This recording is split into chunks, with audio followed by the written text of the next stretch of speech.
Kichik va o'rta biznes har qanday mamlakat iqtisodiyotining tayanchi hisoblanadi.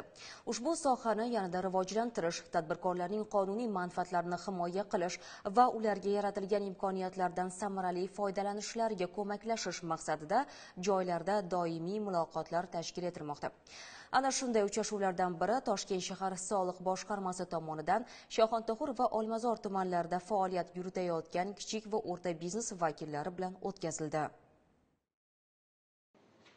Kichik va o'rta biznes vakillari bilan ochiq muloqot bo'lib o'tdi. Unda shahar soliq boshqarmasining mas'ul rahbarlari, kichik va o'rta biznes vakillarining mamlakat iqtisodiy rivojidagi muhim o'rni, tadbirkorlikni qo'llab-quvvatlash borasida amalga oshirilayotgan izchil islohotlar, soliq qonunchiligiga kiritilgan o'zgartirishlar hamda tadbirkorlarning barqarorlik reytingi to'g'risida so'z yuritildi. Yig'ilishdan asosiy maqsad tadbirkorlarning muammolari eshitish va qo'ldan kelgancha joyida yechimlari bilan shug'ullanish. Asosiy masala yakka tartibdagi tadbirkorlarni firma ochish, firma yopish va shunga o'xshagan qator mavzudagi savollari va shu bilan bog'liq hisobot topshirilishi yuzasidan berilgan savollariga hozirgi kunda prezidentimiz tomonidan mahalla bay dasturlari ishlab chiqilgan.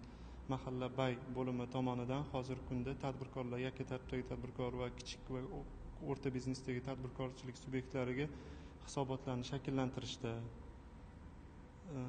yana boshqa to'lovlarni amalga oshirishda amaliy yordam berilib kelinmoqda. Bugungi uchrashuvimizda ham shu asosiy dolzarb masalalar ko'rib chiqildi.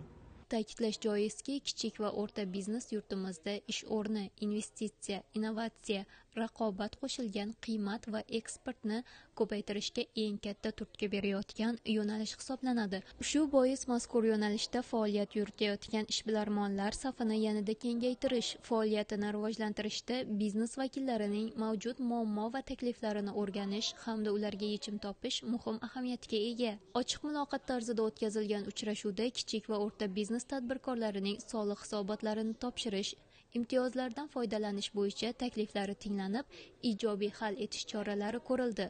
Maftuna Bekmurzayeva, Tohir Abdullayev, Poytaxt.